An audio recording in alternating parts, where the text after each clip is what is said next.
उस छोर तक ताली बजनी चाहिए। स्वागत है भाई, स्वागत है।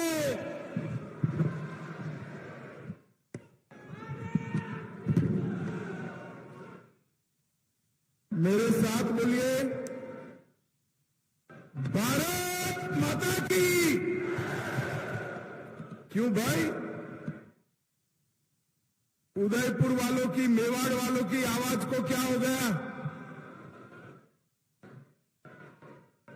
ऐसी आवाज नहीं चलेगी। 23 में भाजपा सरकार बनानी है ना? जोर से बोलो, बनानी है। 24 में मोदी जी को तीसरी बार प्रधानमंत्री बनाना है। तो मेरे साथ दोनों हाथ उठाइए,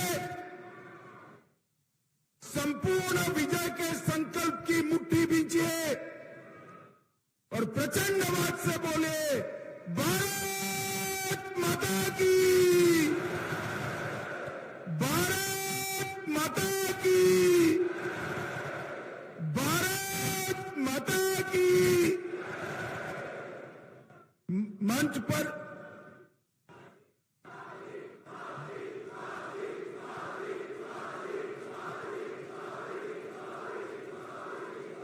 बोलो वंदे वंदे। मंच पर उपस्थित श्रीमान सीपी जोशी, प्रदेश भारतीय जनता पार्टी के अध्यक्ष महोदय, राजस्थान की पूर्व मुख्यमंत्री, जिन्होंने राजस्थान के विकास में एक नई राह बनाने का काम किया है, भाजपा की राष्ट्रीय उपाध्यक्ष श्रीमती वसुंधरा राजे जी, मोदी जी की मंत्रिपरिषद में मेरे साथी भाई गजेंद्र सिंह जी, भाजपा के प्रभारी श्रीमान अरुण सिंह जी, राजस्थान विधानसभा में नेता प्रतिपक्ष श्रीमान राजेंद्र राठौर जी, भाजपा के उपनेता श्रीमान सतीश पुनिया जी, बहन विजया राहतकर जी, श्री अरुण चतुर्वेदी जी, अर्जुन मीणा जी, सांसद कनकमल कटारा जी, श्रीमती दिया कुमारी जी, हमारे संगठन मंत्री चंद्रशेखर जी, और आज भक्ति और शक्ति की इस वीर भूमि पर आए हुए मेरे प्यारे भाइयों, बहनों, माताओं और मेरे जिगर के टुकड़े जैसे युवा मित्रों,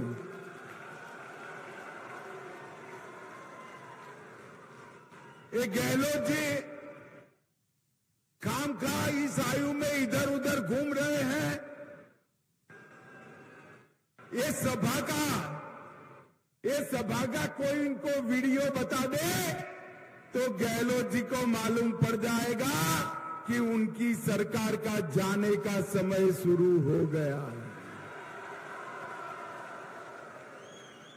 किसान को खेत में रहने का समय है, मेघराज का आगमन हो गया है। मेरे आदिवासी भाइयों बहनों को भी खेत खलियान में, छोटे छोटे खेतों में काम है, फिर भी आज जो नजारा मेवाड़ की धरती पर मेरे सामने है वो बताता है 23 और 24 दोनों में पूर्ण बहुमत के साथ भारतीय जनता पार्टी की सरकार बनने जा रही है। माताओं, भाइयों, बहनों, मैं सबसे पहले भगवान एकलिंग जी को प्रणाम करना चाहता हूं। नाथद्वारा में विराजमान ठाकुर जी को भी प्रणाम कर मेरी श्रद्धा व्यक्त करता हूं। जगदीश मंदिर, महालक्ष्मी मंदिर, करणी माता मंदिर और मां अंबा के मंदिर को भी प्रणाम करता हूं। आज मैं जब यहां आया हूं तब सबसे पहले हिंदुओं के सूर्य और जिन्होंने स्वधर्म, स्वदेश और स्वभाषा के लिए रान रान पान पान जंगलों में घूमना पसंद किया, मगर मुगलों के सामने सर नहीं झुकाया। वो वीर सपूत महाराणा प्रताप को मैं प्रणाम करना चाहता हूं।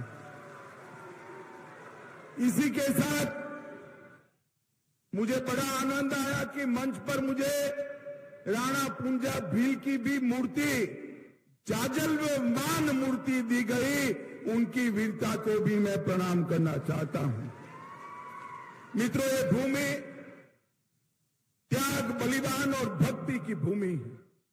ये भूमि भारतीय जनता पार्टी का गढ़ है और ये भूमि से ही राजस्थान में भारतीय जनता पार्टी की विजय पताका यहां से ही निकलती है।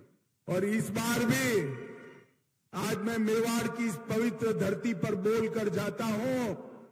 गहलोत जी सुन लेना, 23 में राजस्थान बीजेपी विजय के सारे रिकॉर्ड तोड़कर प्रचंड बहुमत के साथ सरकार बनाने वाली है। भाई और बहनों, मेरे युवा साथियों, मैं मोदी जी के 9 साल पूरे होने पर भारतीय जनता पार्टी ने देश भर में जो धन्यवाद यात्राएं चालू की है, इसके तहत आज मैं मेवाड़ की वीर भूमि पर आया हूं। ये मेरा 15वां राज्य है। मैं देश भर में घूमकर आया और देश भर में मोदी जी के लिए जो समर्थन देखा है, ये निश्चित है कि 2024 में फिर से 300 सीटों के साथ नरेंद्र मोदी जी प्रधानमंत्री बनने जा रहे हैं।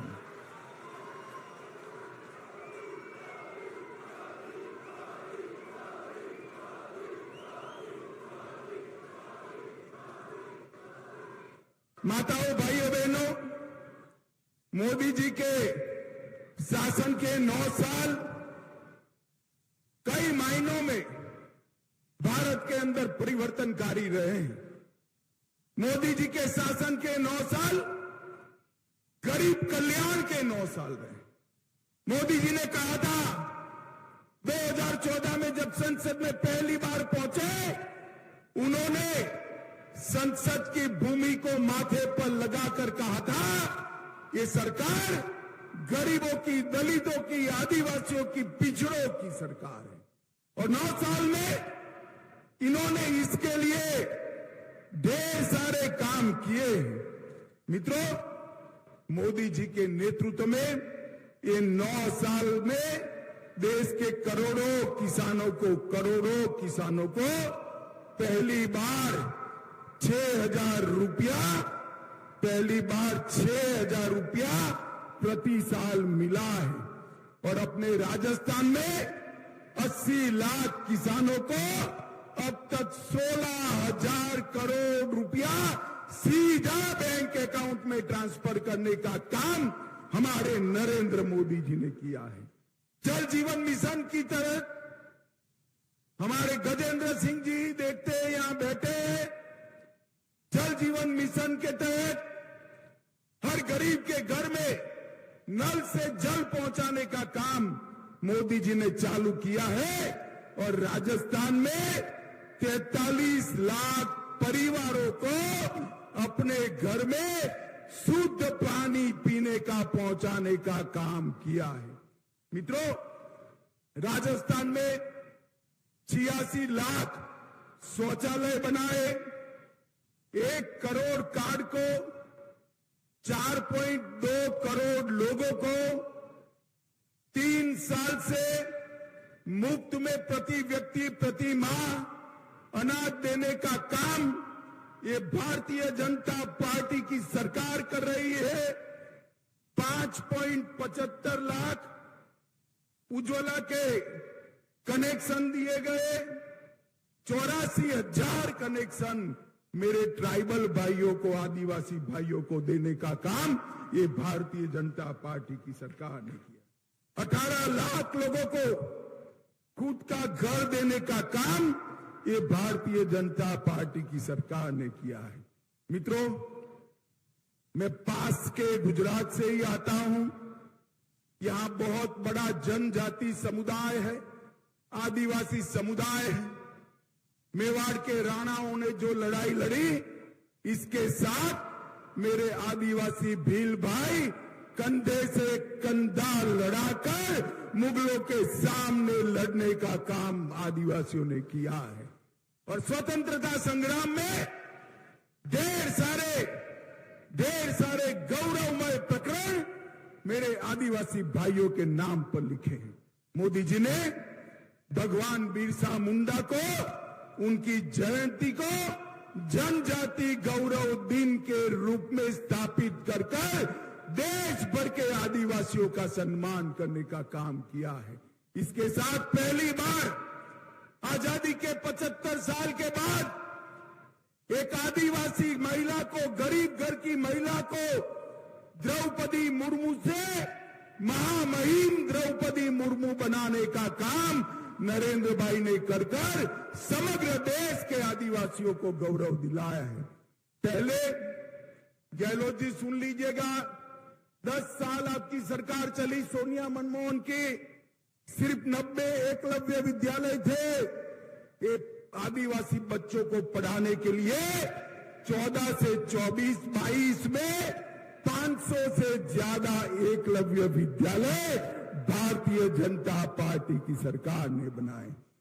40,000 से ज्यादा शिक्षक भर्ती किए, 30 लाख से ज्यादा विद्यार्थियों को छात्रवृत्ति दी और जनजातीय मंत्रालय का बजट जो पहले 1,000-1,500 करोड़ था, मोदी जी ने बढ़ाकर 15,000 करोड़ करने का काम किया है।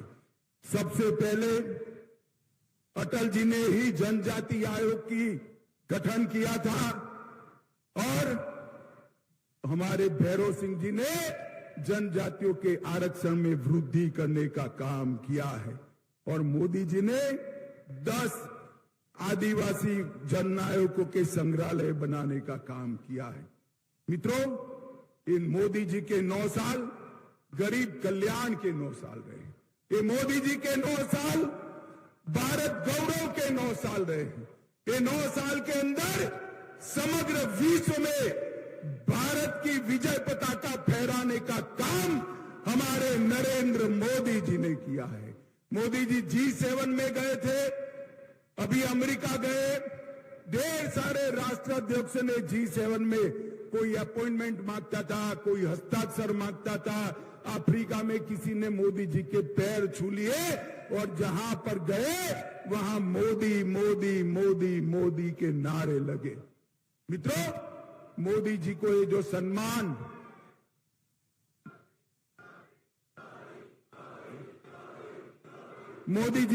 सम्मान समग्र विश्व में मिल रहा है, ये मोदी जी का सम्मान नहीं है, ये भारतीय जनता पार्टी का सम्मान नहीं है। ये मेरे मेवाड़ के भाइयों बहनों के, राजस्थान के भाइयों बहनों का और देश की 130 करोड़ की जनता का सम्मान है। मित्रों, जनता का सम्मान है। मोदी जी ने भारत के गौरव को आसमान तक ऊंचा उठाया है। मोदी जी ने भारत उत्तर से 9 साल विकास के हर पैरामीटर में, चाहे शिक्षा हो, इंफ्रास्ट्रक्चर हो, इंडस्ट्री हो, दलित कल्याण हो, आदिवासी कल्याण हो, युवा की बात हो, महिला की बात हो या विदेश से इन्वेस्टमेंट लाने की बात हो, हर क्षेत्र में मोदी जी ने नए आयाम गढ़े हैं। और मोदी जी के नेतृत्व में राजस्थान में भी ढेर सारा विकास हुआ है। मैं बाद में आपको उसकी बात करूंगा। माताओं, भाइयों, बहनों, ये 9 साल में मोदी जी ने देश को सुरक्षित किया है। ये सोनिया मनमोहन की सरकार थी। आए दिन पाकिस्तान से आलिया, मालिया, जमालिया घुस जाते थे और हमारे यहां बम धमाके करते थे। 2014 में आपने 25 में से 25 सीट दी, 19 में भी 25 में से 25 सीट दी। मोदी जी को प्रधानमंत्री बनाया और उरी और पुलवामा में गलती कर दी, पाकिस्तान ने गलती कर दी। परंतु इस बार मौनी बाबा मनमोहन जी प्रधानमंत्री नहीं थे, नरेंद्र मोदी प्रधानमंत्री थे। इस बार कांग्रेस की सरकार नहीं थी, भारतीय जनता पार्टी की सरकार थी। 10 ही दिन में पाकिस्तान के घर में घुसकर सर्जिकल स्ट्राइक और एयर स्ट्राइक कर आतंकवादियों का खात्मा बुलाने का काम नरेंद्र मोदी सरकार ने किया। माताओं, भाइयों, बहनों, ये मेवाड़ वालों मुझे बताओ, ये कश्मीर अपना है या नहीं है? सुनाई नहीं पड़ता है, जोर से बोलो, कश्मीर अपना है या नहीं है? धारा 370 हटानी चाहिए या नहीं हटानी चाहिए? ये कांग्रेस, सपा, ममता, स्टालिन जी, जदयू सारे इकट्ठा होकर काऊ काऊ काऊ काऊ काऊ काऊ करते। 19 में फिर से आपने 25 में से 25 सीटें दी, मोदी जी को प्रधानमंत्री बनाया। मोदी जी ने एक ही झटके में धारा 370 को 5 अगस्त 2019 को समाप्त कर। और राहुल बाबा कहते थे कि धारा 370 मत हटाओ वरना खून की नदियां बह जाएगी। अरे राहुल बाबा, किस जमाने की बात करते हो? खून की नदियां छोड़ो, किसी की कंकर चलाने की हिम्मत नहीं हुई है, कंकर चलाने की। ये 9 साल में मोदी जी ने देश को सुरक्षित करने का काम किया है। 9 साल में मोदी जी ने देश को विकसित करने का काम किया है। पर मित्रों, मैं आपको बताता हूं, अभी अभी सारा विपक्ष के नेता पटना में इकट्ठा हुए, एक बड़े मंच पर प्रेस कॉन्फ्रेंस की। सारे लोग, मैंने भी प्रेस कॉन्फ्रेंस देखी, मैं भी बहुत साल से राजनीति में हूं। मैंने सोचा भला ये कौन लोग इकट्ठा हुए? 21 पार्टी के लोग थे। कितनी पार्टी के? जोर से बोलो, कितनी पार्टी के? ये 21 पार्टी के लोग थे और 21 लाख के घपले, घोटाले, भ्रष्टाचार करने वाले लोग वहां पर इकट्ठा हुए। 21 लाख के घपले, घोटाले, जनता को हिसाब नहीं देना है। अरे मैं इस मंच से चैलेंज देता हूं, नरेंद्र मोदी सरकार पर आज तक हमारे विरोधी भी भ्रष्टाचार का एक भी आरोप नहीं लगा पाए मित्रों, एक भी आरोप नहीं। और 21 पार्टियां 21 लाख का भ्रष्टाचार करने वाली इकट्ठा होकर राहुल बाबा को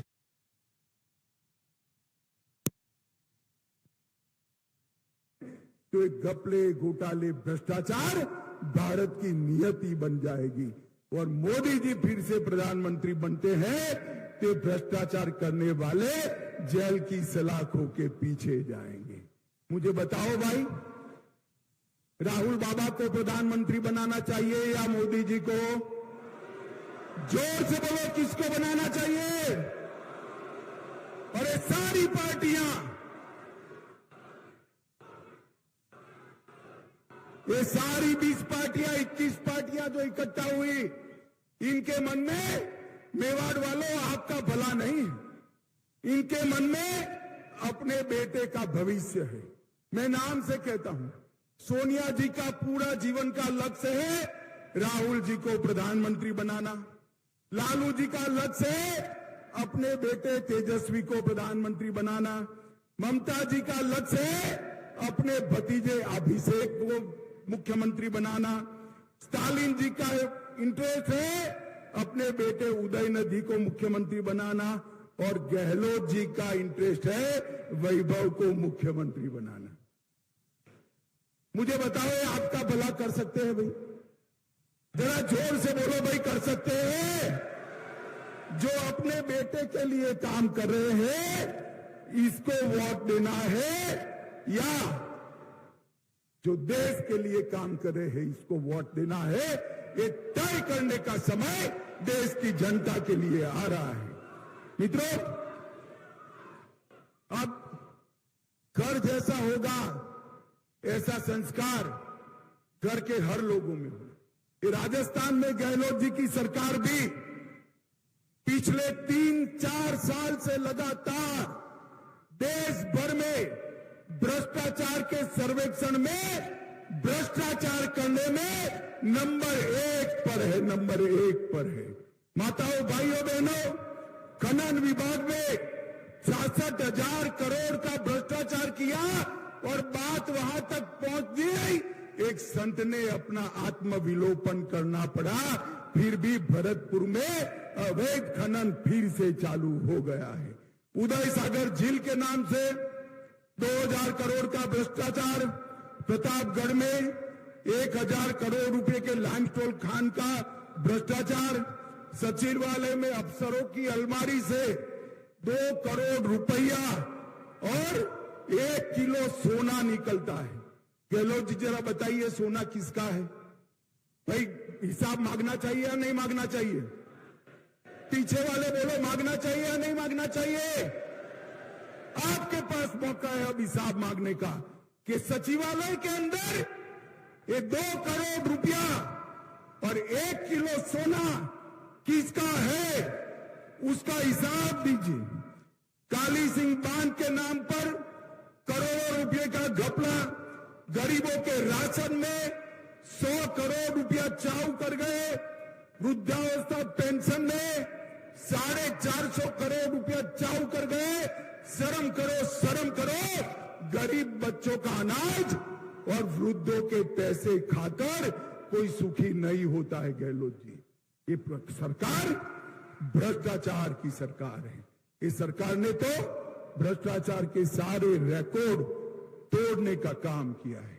और अशोक गहलोत जी ने जितने भी वादे किए थे वो सारे वादे तोड़ दिए हैं। मित्रों, 10 दिन के अंदर किसानों का कर्जा माफ करना था। मुझे बताओ, हुआ है भाई? अरे जोर से बोलो, हुआ है? युवाओं को बेकारी भत्ता मिला है? उल्टा 19,000 किसानों की भूमि कुर्क करने का काम ये सरकार ने किया है। मित्रों, 19 से ज्यादा पेपर लीक हो चुके हैं। बेरोजगारी और बलात्कार में राजस्थान देश भर में नंबर 1 पर है और उनके ही प्रदेश को कांग्रेस अध्यक्ष के बेटे टॉपर कर जाते हैं, जनता बिचारी रह जाती है। मित्रों, एक दूसरी बात है, इस प्रदेश में कानून और व्यवस्था की स्थिति बुरी तरह से चरमराई गई। 2000 में जयपुर में बॉम्ब ब्लास्ट हुआ था। मैं उस वक्त गुजरात का गृह मंत्री था, वसुंधरा जी यहां थी। सबको पकड़ा। इनके एडवोकेट जनरल को फुर्सत ही नहीं है पैरवी करने के और सारे से सारे लोग छूट गए। 50 लोगों को मारने वाले दहशतगर्द आतंकवादी आज निर्दोष छूट गए हैं और इनको शर्म नहीं आती। और मुझे कहते हैं कि क्या किया कन्हैया लाल ने। अरे तुम्हें, आपको पहले शर्म आनी चाहिए। माताओं, भाइयों, बहनों, बताओ, कन्हैया लाल को सुरक्षा किसने नहीं दी? जोर से बोलो, किसने नहीं दी? जोर से बोलो, किसने नहीं दी? मर गया तब तक किसकी पुलिस चुप रही? अरे आप तो पकड़ना भी नहीं चाहते थे, एनआईए ने पकड़ा। और झूठ मत बोलो गहलोत जी, चार्जशीट नहीं हुई है। मैं डंके की चोट पर कहता हूं, 22 दिसंबर 2022 को चार्जशीट हो चुका है। स्पेशल कोर्ट बनाने का काम आपका है, जिससे जल्द सजा दी जाए। राजस्थान सरकार हाई कोर्ट को भरोसे में लेकर स्पेशल कोर्ट नहीं बनाती है, न तो आज तक कन्हैया लाल के दोषियों को फांसी पर लटका चुके होते। मित्रों, लटका चुके। इनको शर्म आनी चाहिए। ये वोट बैंक की राजनीति करते हैं। मैं आज इतना कहना चाहता हूं, मोदी जी ने PI5 पर बैन लगाया।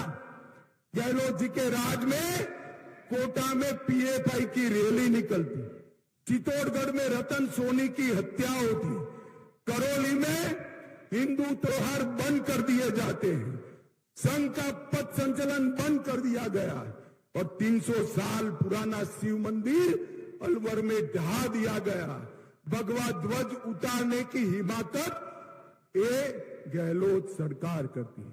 मैं आज पूछना चाहता हूं, आजादी के इतने सालों के बाद भी वोट बैंक की लालच में संविधान को साइड पर रखकर जिस प्रकार से बहुमत समाज के साथ अन्याय और अत्याचार हो रहे हैं, मैं आपको कहने आया हूं मित्रों, ये वोट बैंक की राजनीति करने वाले ही कर सकते हैं। Bharatiya Janata party vote bank की राजनीति नहीं करती है। मोदी जी के शासन में जब वसुंधरा जी थी तब भी यहां आतंकवाद पर लगाम कसने का काम भारतीय जनता पार्टी ने किया है। ये 3D से घिरी हुई सरकार है। 3D का मतलब है दंगा, महिलाओं से दुर्व्यवहार और दलितों पर अत्याचार। ये 3D से घिरी हुई अशोक गहलोत सरकार को हमने उखाड़ कर फेंक देना है। मित्रों, ये दंगा राज यहां पर हो चुका है। मैं आज आपको इतना ही कहना आया हूं मित्रों, आपके पास 2 मौके, एक आपको केंद्र सरकार भी चुननी है 24 में, एक राज्य सरकार भी चुननी, मगर एक वोट देने से दोनों काम होते हैं। तो राजस्थान वालों करना चाहिए या नहीं करना चाहिए? अरे जोर से बोलो यार, एक ही वोट देने से 2 काम होते हैं तो करना चाहिए या नहीं करना चाहिए? तो ट्रेलर पहले है, 23 में है, 23 के ट्रेलर में अशोक गहलोत सरकार को मूल के समेत उखाड़ कर फेंक दीजिए एक बार। तो 24 में अपने आप 25 सीटों का रास्ता प्रशस्त हो जाएगा और मोदी जी फिर से प्रधानमंत्री बनेंगे। मुझे बताओ माताओं, भाइयों, बहनों, मोदी जी को प्रधानमंत्री बनाना चाहते हो? ऐसे नहीं, दोनों हाथ उठाकर बोलो, चाहते हो? फिर से 25 सीट तीसरी बार राजस्थान से मोदी जी की झोली में डालेंगे? ये भ्रष्ट नकारा अशोक गहलोत सरकार को उखाड़ कर फेंक देंगे? यहां पूर्ण बहुमत की रिकॉर्ड तोड़ने वाली भारतीय जनता पार्टी की सरकार बनाएंगे? कमल के निशान पर वोट देंगे? तो मेरे साथ दोनों हाथ उठाइए, उठाइए दोनों हाथ, विजय के संकल्प की मुट्ठी बींचिए और प्रचंड आवाज से बोलिए, भारत माता की, भारत माता की, वंदे वंदे वंदे। आप सभी का बहुत बहुत धन्यवाद, प्रणाम।